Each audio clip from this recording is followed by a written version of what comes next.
Move ಮಾಡಿದ್ರೆ ಸಾಕು.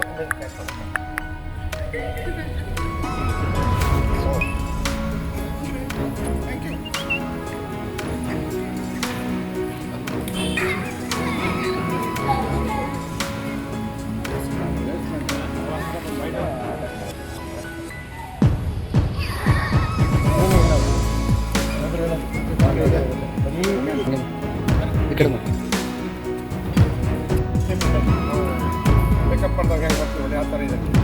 ಎರಡು ಬಿಟ್ಟು ಸೈಡ್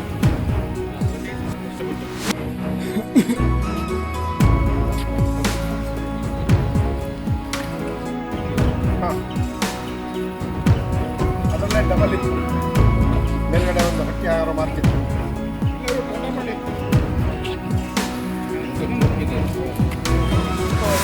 ಸ್ವಲ್ಪ ಶಾಪ್ ಇವೇ ಹೊಡಿಯೋದು. ಇವೇ ದೊಡ್ಡ ಹೊಡಿಯಲ್ಲ, ಇವೇ ಹೊಡಿಯೋದು. ಅಂದರೆ ಗುಡ್ಡ ಮೇಲೆ ಹಿಂದ್ಗಡೆ ನಾಗರಾವೇನ ಅಥವಾ ಇನ್ನು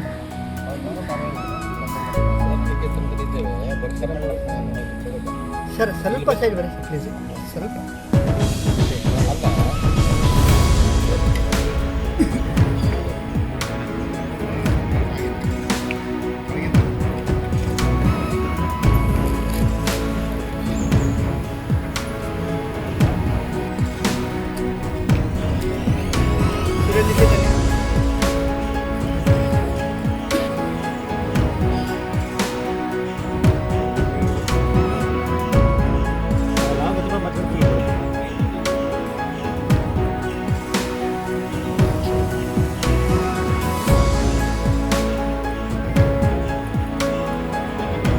ಪ್ರತಿ ವರ್ಷ ಜನಶಕ್ತಿ ವೇದಿಕೆಯವರು ಏನು ಇಲ್ಲಿ ಹಾವಿಗೆರೆಯೋ ಬದಲು ಮಕ್ಕಳಿಗೆ ಹಾಲು ಕೊಡ್ತಾರೆ.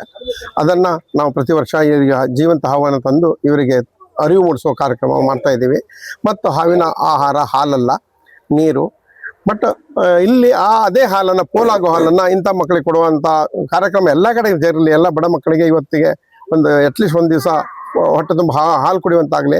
ಅದರಿಂದ ಸದುಪಯೋಗ ಆಗಲಿ, ದುರುಪಯೋಗ ಆಗೋದು ಬೇಡ ಅಂತ ನಮ್ಮೆಲ್ಲ ಮನವರಿಕೆಯಿಂದ ಈ ಹಾವಿನ ಬಗ್ಗೆ ಇವರಿಗೆ ಒಂದು ತಿಳುವಳಿಕೆ ಹೇಳ್ತಾ ಇದ್ದೀನಿ. ಹಾಲಲ್ಲ, ಅದು ಹುಳು ಪುಡಿಗಳನ್ನು ತಿಂದ್ಕೊಂಡು ಬದುಕ್ತದೆ. ನಾವು ಒತ್ತಾಯಪೂರ್ವಕವಾಗಿ ಹಾಲನ್ನು ಹಾಕ್ತೇವೆ.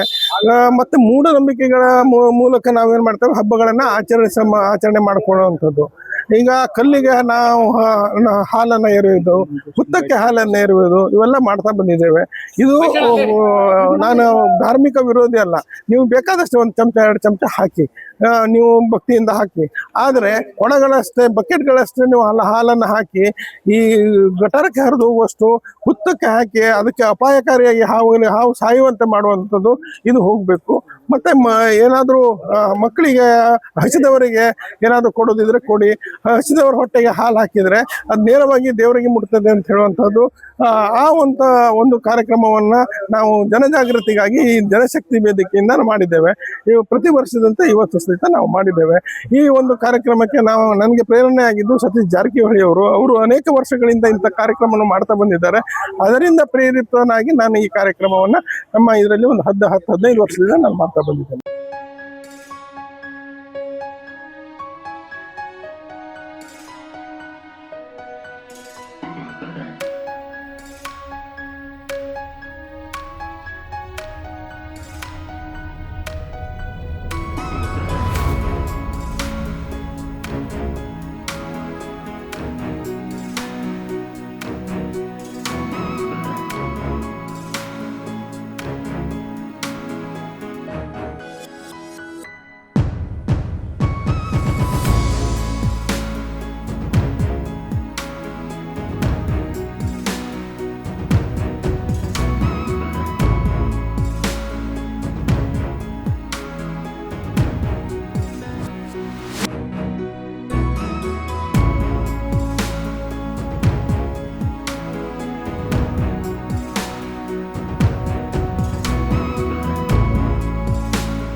ವರ್ಷಗಳ ಇತಿಹಾಸ ಹೊಂದಿರೋ ನಮ್ಮ ದೇಶ ವಿವಿಧ ಹಬ್ಬಗಳನ್ನು ಪ್ರತಿ ವರ್ಷ ಆಚರಣೆ ಮಾಡ್ತಾ ಇದ್ದೀವಿ. ಈಗ ಶ್ರಾವಣ ಬಂತು ಅಂತಂದರೆ ಹಬ್ಬಗಳ ಸಾಲು ಹಬ್ಬಗಳು ಶುರುವಾಗ್ತವೆ. ಪ್ರತಿ ಹಬ್ಬಗಳಲ್ಲೂ ವಿವಿಧ ರೀತಿಯ ಆಚರಣೆಗಳನ್ನು ಮಾಡಿಕೊಳ್ತಾ ಹೋಗ್ತಾ ಇದ್ದೇವೆ. ಪ್ರತಿ ಹಬ್ಬಗಳಲ್ಲೂ ಒಂದೊಂದು ಸಂಪ್ರದಾಯಗಳು, ಒಂದೊಂದು ನಡೆನುಡಿಗಳು ಇರ್ತವೆ. ಒಂದೊಂದು ಕುಟುಂಬಗಳಲ್ಲಿ ಒಂದೊಂದು ರೀತಿಯ ಆಚರಣೆಗಳು ನಡ್ಕೊಂಡು ಬಂದಿರ್ತವೆ. ಕೆಲವೊಂದು ಹಬ್ಬಗಳಲ್ಲಿ ಹೀಗೆ ಮಾಡಬೇಕು, ಕೆಲವೊಂದು ಹಬ್ಬಗಳಲ್ಲಿ ಹೀಗೆ ಮಾಡಬೇಕು. ಒಂದು ಹಬ್ಬದಲ್ಲಿ ಚಂದ್ರನ ನೋಡಬೇಕು, ಇನ್ನೊಂದು ಹಬ್ಬದಲ್ಲಿ ಚಂದ್ರನ ನೋಡಬಾರ್ದು ಅನ್ನೋದು ಕೂಡಿಗಳಿದ್ದಾವೆ. ಸೊ ಹಲವಾರು ನಂಬಿಕೆಗಳನ್ನು ಬೆಳೆಸ್ಕೊಂಡು ಬಂದಿದ್ದೇವೆ. ಆ ಆಚರಣೆಗಳಿಂದಲೇ ಭಾರತ ಒಂದು ವಿಭಿನ್ನ ರಾಷ್ಟ್ರ ಅಂತ ಗುರುತಿಸ್ಕೊಂಡಿದೆ. ಆ ಆಚರಣೆಗಳೊಟ್ಟಿಗೆ ಒಂದು ನಂಬಿಕೆ, ಒಂದು ಸಂಸ್ಕೃತಿ, ಒಂದು ವಿಶ್ವಾಸ ಅದರ ಹಿಂದೆ ಇದೆ. ಆದರೆ ಆ ಆಚರಣೆಗಳನ್ನು ಕಾರಣ ತಿಳಿಯದೆ ಅಂಧವಿಶ್ವಾಸದಿಂದ ಕೆಲವೊಂದು ಆಚರಣೆಗಳನ್ನು ಮಾಡಲೇಬೇಕು ಅನ್ನೋ ಕಾರಣಕ್ಕೆ ಮಾಡ್ಕೊಳ್ತಾ ಹೋಗ್ತೇವೆ. ಒಂದು ಸಣ್ಣ ಕಥೆ ಹೇಳ್ತೇನೆ. ಒಂದು ಕುಟುಂಬದಲ್ಲಿ ಹಬ್ಬ ಮಾಡ್ತಾ ಇರುವಾಗ ಆ ಮನೆಯಲ್ಲಿ ಒಂದು ಬೆಕ್ಕು ಇರುತ್ತೆ. ಇವರು ಪ್ರತಿ ಸಲ ಹಬ್ಬಕ್ಕೆಲ್ಲ ರೆಡಿ ಮಾಡಿ ಪೂಜೆಗೆ ನೈವೇದ್ಯ ತೊಗೊಂಡ್ಬಂದಿರುವಾಗ ಬೆಕ್ಕು ಬಂದು ಬಾಯಿ ಹಾಕ್ಕೊಳ್ತಾ ಇತ್ತು. ಸೊ ಅದಕ್ಕೆ ಅಜ್ಜ ಹೇಳ್ತಾ ಇದ್ರು, ಪೂಜೆ ನೈವೇದ್ಯ ಇಡೋಕೆ ಮುಂಚೆ ಆ ಬೆಕ್ಕನ್ನ ಕಟ್ಟಿ ಹಾಕುವ ಅಂತ ಹೇಳ್ತಾರೆ. ನಂತರ ಮುಂದಿನ ವರ್ಷನೂ ಇಂಥ ಕಾರ್ಯಕ್ರಮದ ವೇದಿಕೆಯಲ್ಲಿರುವ ಹಿರಿಯ ನ್ಯಾಯಾಧೀಶರಾದ ವಿದ್ಯಾರ್ಥಿಗಳ ಹಾಗೂ ಕನ್ನಡ ಸಾಹಿತ್ಯ ಪರಿಷತ್ತಿನ ಅಧ್ಯಕ್ಷರಾದ ಶ್ರೀ ರಾಮನಾಯ್ಕ ಅವರು, ಜನಶಕ್ತಿ ವೇದಿಕೆಯ ಅಧ್ಯಕ್ಷರು ಮಾಧವ ನಾಯ್ಕ ಅವರು, ಈ ಶಾಲೆಯ ಮುಖ್ಯಾಧ್ಯಾಪಕಿ ಮಿಸ್ಟರ್ ಎಲಿಜಾ ಅವರು, ಹಾಗೂ ಇಲ್ಲಿ ಬಂದಂಥ ಎಲ್ಲ ಹಿರಿಯರಿಗೆ ಹಾಗೂ ಪತ್ರಿಕಾ ಮಿತ್ರರಿಗೆ ಹಾಗೂ ಒಂದು ಮಕ್ಕಳಿಗೆ ನಿಮ್ಮೆಲ್ಲರಿಗೂ ನಾನು ನಾಗರಪಂಚಮಿ ಹಬ್ಬದ ಶುಭಾಶಯಗಳನ್ನು ಕೊಡುತ್ತೇನೆ. ನನಗೇನು ಸಂತೋಷ ಆಗಿದೆ ಹೇಳಿದ್ರೆ, ಈ ಶಾಲೆಯಲ್ಲಿ ಇದು ಕ್ರೈಸ್ತ ಆಡಳಿತ ಇರುವ ಒಂದು ಶಾಲೆ, ಆದರೂ ಕೂಡ ಎಲ್ಲ ಹಬ್ಬಗಳನ್ನು ಈಗ ಆಚರಿಸ್ತಾ ಬರ್ತಿದ್ದಾರೆ. ಅದೊಂದು ಬಹಳ ವಿಶೇಷವಾದ ಎಲ್ಲ ಜಾತಿ ಮತದವರಿಗೆ ಹೀಗಾಗಿ ಇದು ಅವಶ್ಯ ಇರುವುದು ಮಾಡಿದ್ದಾರೆ. ಇನ್ನು ಬಹಳಷ್ಟು ಕಾರ್ಯಕ್ರಮಗಳು ಜೊತೆ ಇರ್ತವೆ. ಮಕ್ಕಳನ್ನು ಬಹಳ ಬೇರೆ ಶಾಲೆ ನೋಡಿದ್ರೆ ತುಂಬ ಆಧುನಿಕ ಶಾಲೆ ಮಕ್ಕಳಿಗೆ ತುಂಬ ಕಾರ್ಯಕ್ರಮ ನೀಡ್ತಾ ಇದ್ದಾರೆ.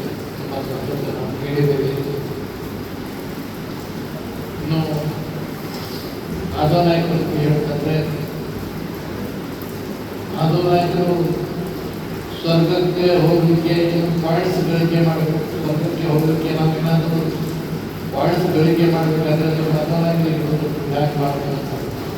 ಹೀಗಾಗಿ ಅವರು ಈ ಆರೋಗ್ಯ ಕ್ಷೇತ್ರದಲ್ಲಂತೂ ಅವರು ಒಂದೆರಡು ಕೆಲಸ ಅಲ್ಲ, ತುಂಬ ಜನರಿಗೆ ಅವರು ಹೆಲ್ಪ್ ಮಾಡಿದ್ದಾರೆ. ಆಸ್ಪತ್ರೆಯಲ್ಲಿ ಬೇರೆ ಬೇರೆ ಆಸ್ಪತ್ರೆಯಲ್ಲಿ ಕೂಡ ಕಳಿಸಿ ತುಂಬ ಇದು ಮಾಡಿ